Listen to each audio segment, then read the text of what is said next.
हरे कृष्ण कृष्ण कृष्ण हरे हरे। तो भक्तबिंदगण आजकेर भिडियोटी रयेछे 2025 साले 16 আগস্ট शुक्रवार पालित हयेछे भाद्र मासेर कृष्णपक्षेर अष्टमी तिथिते पालित हबे जन्माष्टमी उत्सव। जेदिन भगवानेर जन्म हयेछिलो सेई दिनटिके जन्माष्टमी उत्सव बला हये थाके। एकादशीर मतो एई उपवास एबं व्रतटी पालन करते हय। ताई एई दिने घरे घरे पूजित हन भगवान श्रीकृष्ण। बला हय जन्माष्टमीर दिन जे व्यक्ति श्रीकृष्णेर आराधना करें से व्यक्ति जीवनेर साफल्य नित्य संगी हय। सर्वदा से भक्तेर ओपर भगवान कृष्णेर कृपा दृष्टि बजाय थाके। ता अवश्यई आपनारा 16 আগস্ট शनिवार यदि जन्माष्टमी व्रतटी पालन करें ताहले अवश्यई किभाबे पालन करबेन, कोन उपाये एई शुभ दिनटिते क्रियाकलापगुलो यदि करते पारें एबं विशेष करे बाड़ीते यदि एई सौभाग्य फल एने भगवान श्रीकृष्णेर पूजो अर्चनाय व्यवहार करते पारें ता अत्यंत शुभ होते पारे आपनादेर जन्य। विशेष करे आपनार भाग्य बदलाते अवश्यई এই জন্মাষ্টমীর দিন এই ক্রিয়াকলাপটি অবশ্যই করবেন। এর ফলে জীবনে সুখ সমৃদ্ধি জীবনের অধিকারী হতে পারবেন আপনি। জন্মাষ্টমী যা কৃষ্ণের জন্মাষ্টমী বা গোকুলা অষ্টমী নামে পরিচিত, ভারত এবং বিশ্বজুড়ে সর্বাধিক পালিত হিন্দু উৎসবগুলির মধ্যে একটি অন্যতম উৎসব। এটি ভগবান বিষ্ণুর অষ্টম অবতার ভগবান কৃষ্ণের জন্মকে চিহ্নিত করেন, যিনি 5000 বছরের বেশি আগে मथुरा शहरे जन्मग्रहण करेছিলেন বলে বিশ্বাস রয়েছে। हिंदू मासेर भाद्रपद कृष्णपक्षेर अष्टमी तिथिते এই ব্রতটি পালিত হয়ে থাকে, যা 2025 সালে 16 আগস্ট শনিবার এই ব্রতটি আপনাদেরকে পালন করতে হবে। हिंदू धर्मेर भगवान कृष्ण एकजन केंद्रीय व्यक्ति। तार ऐश्वरिक ज्ञान मनोमुग्धकर मनोभावेर जन्य तिनि अत्यंत श्रद्धाशील। ताके प्रेम करुणा एवं धार्मिकतार प्रतीक हिसेबे विवेचना करा हयेछे। ताई एई शुभ दिनटिते आपनारा अवश्यई जन्माष्टमीर व्रतटी पालन करुन। तार साथे अवश्यई परिवारेर सुख समृद्धि भरे राखते एई विशेष करे क्रियाकलापटी करुन एवं अवश्यई जन्माष्टमीर दिन एई सौभाग्य फल आपनारा बाड़ीते अवश्यई निये आसुन। एर फले परिवारेर सुख समृद्धि भरे थाकबे। तो अवश्य भिडियोटी आपनारा शुरू थेके शेष पर्यन्त भक्ति सहकारे श्रवण करबेन। और चैनेले नतुन हये थाकले दया करे चैनलटिके सबस्क्राइब करबेन, लाइक करबेन, कमेंटे भक्ति भालोबासा श्रद्धा दिए जय श्रीकृष्णेर जय लिखे दिते भूलबेन ना। एई शुभ दिनटिते अवश्य भिडियोटी आपनारा शुरू थेके शेष पर्यन्त भक्ति सहकारे श्रवण करुन। 25 साले 16 আগস্ট शनिवार पालित हयेछे जन्माष्टमी व्रत। जन्माष्टमी भारत जुड़े अत्यंत उत्साह एवं भक्तिर साथे पालित हये थाके। प्रतिटी अंचले এই उत्सव धूमधाम करे आयोजित करा हये थाके। उपवास एवं भक्तिर माध्यमे এই दिनटी पालन करा हय। पंजिका मते सौर भाद्र मासेर कृष्णपक्षेर अष्टमी तिथिते যখন रोहिणी नक्षत्रेर प्राधान्य हय तखन जन्माष्टमी पालित हय। पुराण मते दापर जुगे এই तिथिते मानव रूपे मर्ते आविर्भूत हयेछिलेन भगवान श्रीकृष्ण। साधारणत भाद्र मासेर प्रथम दिके जन्माष्टमी व्रतटी पालित हये थाके। हिंदू विश्वास अनुसारे मध्यरात्रे रोहिणी नक्षत्रे भगवान विष्णुर अष्टम अवतार रूपे धराधामे आविर्भूत हन तिनि। हिंदू विश्वास अनुसारे श्रीकृष्ण पृथिवीते दुष्टेर दमन एवं शिष्टेर पालनेर जन्य जन्मग्रहण करेछिलेन। ताई एई दिनटी हिंदुदेर काछे खुबই गुरुत्वपूर्ण। এই তিথিতে শ্রীকৃষ্ণের পুজো করলে একই সঙ্গে ভগবান বিষ্ণুর আশীর্বাদ লাভ করা যাবে। প্রথমে অবশ্যই জানবেন 2025 সালে অবশ্যই 16 আগস্ট শনিবার এই দিনে জন্মাষ্টমী ব্রতটি পালন করতে হবে। কোন সময় করবেন গোপালের আরাধনা তা অবশ্যই শ্রবণ করুন। 2025 সালে জন্মাষ্টমী পড়েছে 15 আগস্ট শুক্রবার রাত 11:51 এবং অষ্টমী তিথি থাকবে 16 আগস্ট শনিবার रात 9:35 पर्यन्त। जन्माष्टमी पुजोर शुभ समय कृष्ण जन्माष्टमीर शुभ मुहूर्त थाकबे अर्थात पुजोर मुहूर्त 16 আগস্ট रात्रि 12:04 থেকে रात 12:47 पर्यन्त। এই সময়ের মধ্যে গোপালের পুজো করলে সবচেয়ে শুভ ফলাফল লাভ করতে পারবেন। तो अवश्य श्रवण करबेन जन्माष्टमीर पुजो विधि किभाबे उपवास थाकबेन, केमन उपवास थाकले आपनार सकल प्रकार पुजोटी खूब सहजेई सम्पूर्ण होबे एवं श्रीकृष्णेर आशीर्वाद लाभ करते पारबेन। मने राखबेन जन्माष्टमीर व्रतेर आगेर दिन आपनादेरके सम्पूर्ण रूपे सात्विक खाबार ग्रहण करते होबे। কোনো ধরনের মাছ মাংস আমিষ খাবার এই দিন খাওয়া যাবে না, কিন্তু মনে রাখতে হবে রাত 12টার আগেই অন্ন গ্রহণ করে এবং ভালোভাবে ব্রাশ করে নিতে হবে যাতে মুখ্য গহ্বরে কোনো রকমের পঞ্চরবি শস্য আটকে না থাকে, সেই বিষয়ে মনে রাখতে হবে। এবং পরের দিন অর্থাৎ ব্রতের জন্মাষ্টমীর দিন, এই দিন আপনাদেরকে মনে রাখতে হবে সংকল্প নিয়ে তবে ব্রতটি শুরু করতে হবে। আপনারা নির্জলা ব্রত থাকবেন, এটি সবচেয়ে কঠিন রূপ। জন্মাষ্টমীর পুরো সময় ধরে ভক্তকে খাবার এবং জল উভয় থেকে বিরত থাকতে হবে, তবে আপনারা ব্রতটি সম্পূর্ণ করতে পারবেন। অর্থাৎ ব্রতটি আপনাদেরকে সম্পূর্ণরূপে নির্জলা ব্রত পালন করতে হবে। এবং পুজোর পর অর্থাৎ যখন আপনাদের মধ্যরাত্রি পুজো সম্পূর্ণ হবে তখন আপনারা ফলমূল গ্রহণ করতে পারেন, অর্থাৎ পুজোর প্রসাদ গ্রহণ করতে পারেন। কিন্তু মনে রাখবেন এই শুভ দিনে কোনো রকম পঞ্চরবি শস্য গ্রহণ করবেন না, নইলে ব্রতের কোনো পূর্ণ ফলাফল পাওয়া যাবে না। তা অবশ্যই সতর্ক থাকবেন। আর অবশ্যই শ্রবণ করবেন জন্মাষ্টমীর দিন আপনাদেরকে বিশেষ করে ভজন কীর্তনের মাধ্যমে দিনটি অতিবাহিত করতে হবে। এই দিন যতটা পারবেন ভগবদ গীতা, ভগবত পুরাণ এবং অন্যান্য গ্রন্থ থেকে পাঠ করুন, যা শ্রীকৃষ্ণের জীবনের শিক্ষা ব্যাখ্যা করেন। ভক্তরা প্রার্থনা করবেন এবং এই দিন শ্রীকৃষ্ণের মহামন্ত্রটি 16 মালা জপ অবশ্যই করবেন। অবশ্যই এই দিনে ভক্তি এবং নিষ্ঠা সহকারে ভগবান শ্রীকৃষ্ণের জন্ম অষ্টমীর দিন অর্থাৎ জন্মতিথির দিন অবশ্যই ব্রতটি পালন করুন এবং অন্যদেরকে উৎসাহিত করুন এই ব্রত পালন করতে। কৃষ্ণ জন্মাষ্টমী উপবাসের উপকারিতা ভবিষ্যৎ পুরাণে বলা হয়েছে, যদি কেউ মধ্যরাত পর্যন্ত কৃষ্ণ জন্মাষ্টমীর উপবাস রাখে তাহলে তার অপরিসীম সুখ, আকাঙ্ক্ষা, সমৃদ্ধি, দীর্ঘায়ু এবং নিজস্ব একটি বিশাল রাজ্য লাভের সম্ভাবনা থাকে। এছাড়াও যে ব্যক্তি এই উপবাস পালন করে এবং কৃষ্ণের জন্ম না হওয়া পর্যন্ত কিছু খায় না, তার মোক্ষ লাভ হতে পারে এবং সকল কর্ম তার খুব সহজে শুভ হবে এবং শ্রীকৃষ্ণের অপার আশীর্বাদ সেই পরিবার এবং সেই ব্যক্তির উপর বর্ষিত থাকবে। এবং সঠিক নিয়ম মেনে পরের দিন অবশ্যই পালন করতে হবে।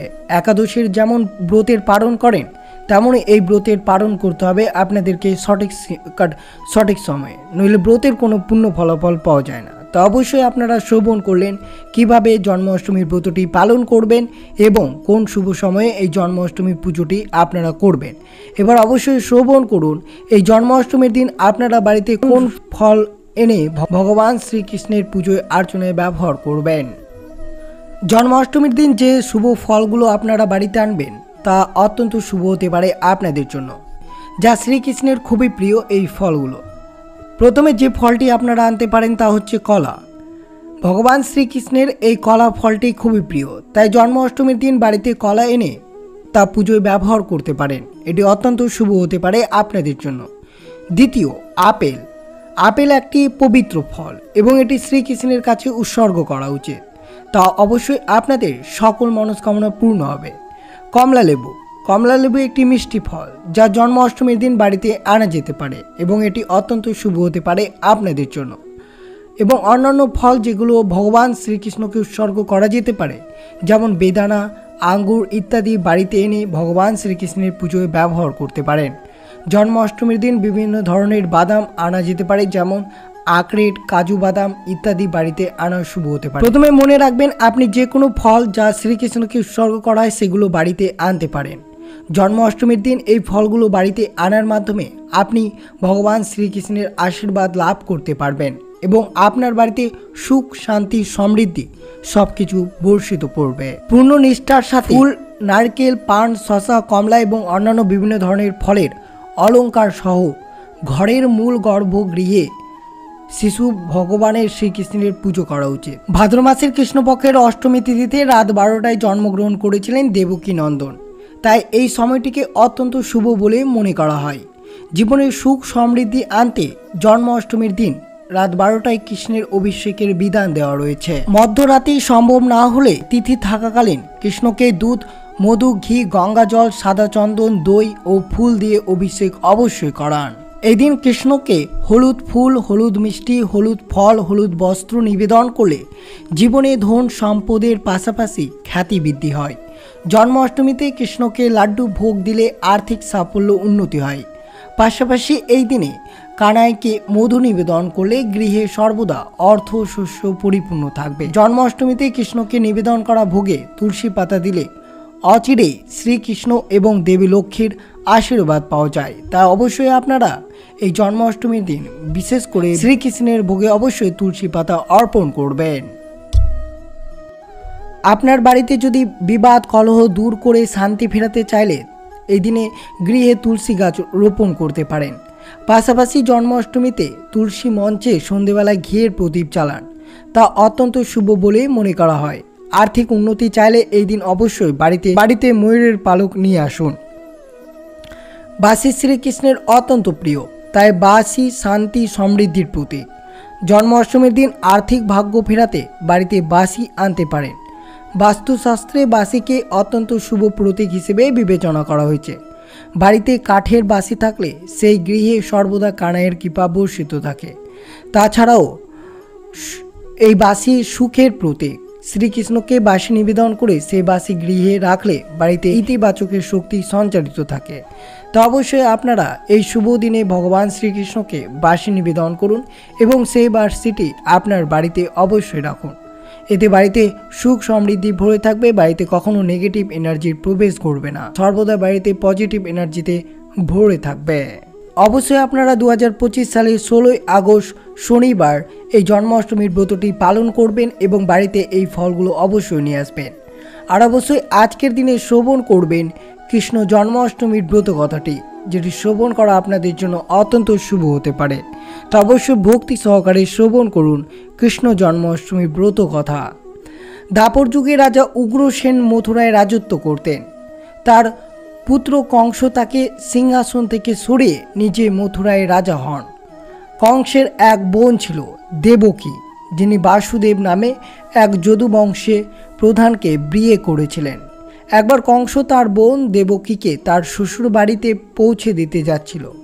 পথে আকাশে একটি কণ্ঠস্বরে ভেসে এলো, হে কংস, তুমি যে দেবকীকে পরম ভালোবাসায় বহন করছো, যার যুগে বাস করো, এই গর্ভ থেকে জন্ম নেওয়া অষ্টম সন্তান তোমাকে হত্যা করবে। এই কথা শুনে কংস বাসুদেবকে হত্যা করার জন্য বেরিয়ে পড়লেন। দেবকী বিনতভাবে তাকে বললেন, আমি আমার গর্ভ থেকে সন্তানকে তোমার কাছে নিয়ে আসব, দয়া করে তাকে হত্যা করিও না। কংস দেবকীকে গ্রহণ করে মথুরায় ফিরে যান। তিনি বাসুদেব এবং দেবকীকে কারাগারে রাখেন। বাসুদেব দেবকীর একে একে 7টি জন্মের সাথে সাথে সেই সন্তানগুলোকে হত্যা করা হয়। এখন অষ্টম সন্তানের জন্ম হতে চলেছে। কারাগারে তাদের কঠোর পাহারা দেওয়া হয়েছিল। এক সময় নন্দের স্ত্রী যশোদার একটি সন্তান হওয়ার কথা ছিল। বাসুদেব দেবকীর দুঃখজনক জীবন দেখে তিনি অষ্টম সন্তানকে রক্ষা করার জন্য একটি সমাধান বের করে। যে সময়ে বাসুদেব দেবকীর একটি পুত্র সন্তানের জন্ম হয়, সেই সময়ে কাকতালীয়ভাবে যশোদার গর্ভ থেকে একটি কন্যার জন্ম হয়, যা মায়া ছাড়া আর কিছুই ছিল না। দেবকী বাসুদেব যে কক্ষে বন্দী ছিলেন, সেখানে হঠাৎ আলো জ্বলে উঠল এবং তার সামনে শঙ্খ চক্র গদা পদ্ম ধারণ করা চতুর্ভুজা দেবতা আবির্ভূত হলেন। দুইজনে ঈশ্বরের পায়ে পড়ে গেলেন। তারপর ঈশ্বর তাকে বললেন, এখন আমি আবার নবজাত শিশু রূপ ধারণ করেছি। তুমি আমাকে এই সময় বৃন্দাবনে তোমার বন্ধু নন্দীজির বাড়িতে পাঠিয়ে দাও এবং তার গর্ভে জন্ম নেওয়া মেয়েটি কংসের হাতে তুলে দাও। এই সময় পরিবেশ অনুকূল নয়, তবুও তুমি চিন্তা করো না, জাগ্রত প্রহরীরা ঘুমিয়ে পড়বে, কারাগারের দরজা আপনা আপনি খুলে যাবে এবং উতাল যমুনা তোমাকে পার হওয়ার পথ করে দেবে। একই সময় বাসুদেব নবজাতক শিশুরূপ শ্রীকৃষ্ণকে সুপে রেখে কারাগারে ত্যাগ করলেন এবং অতল যমুনা পার হয়ে নন্দীজির বাড়িতে সেখানে তিনি নবজাতককে যশোদার সাথেই শয়ন করান এবং মেয়েটিকে নিয়ে মথুরায় আসেন। কারাগারের দরজা খুলে দেওয়া হয় এবং এখন কংস খবর পান যে বাসুদেব দেবকী একটি শিশু জন্মগ্রহণ করেছেন। সেই কারাগারে গিয়ে দেবকীর হাত থেকে নবজাতক কন্যাকে ছিনিয়ে নিয়ে পৃথিবীতে আছড়ে পড়তে চেয়েছিল, কিন্তু মেয়েটি আকাশে উড়ে গিয়ে সেখান থেকে বলল, ওরে বোকা, আমার কি হবে? যে তোমাকে হত্যা করবে সে বৃন্দাবনে পৌঁছেছে, সে শীঘ্রই তোমার পাপের শাস্তি দেবে। এটাই ছিল শ্রীকৃষ্ণের জন্মের গল্প। তো অবশ্যই আপনারা জন্মাষ্টমীর গল্পটি শ্রবণ করলেন। আর অবশ্যই 16ই আগস্ট শনিবার জন্মাষ্টমীর ব্রতটি আপনারা ভক্তি সহকারে ব্রতটি পালন করবেন। এই দিন অবশ্যই অন্যদেরকে উৎসাহিত করবেন জন্মাষ্টমীর ব্রতটি পালন করাতে। তো এই ছিল ভিডিওটি ভালো লাগলো অবশ্যই চ্যানেলটিকে সাবস্ক্রাইব করবেন, লাইক করবেন, কমেন্টে ভক্তি ভালোবাসা শ্রদ্ধা দিয়ে জয় শ্রীকৃষ্ণের জয় লিখে দিতে ভুলবেন না এই শুভ দিনটিতে। এবং ভিডিওটি আপনার আত্মীয় ভক্ত বা বন্ধুদের সাথে অবশ্যই শেয়ার করবেন। সুস্থ থাকবেন, সতর্ক থাকবেন। জয় শ্রীকৃষ্ণ, রাধে রাধে।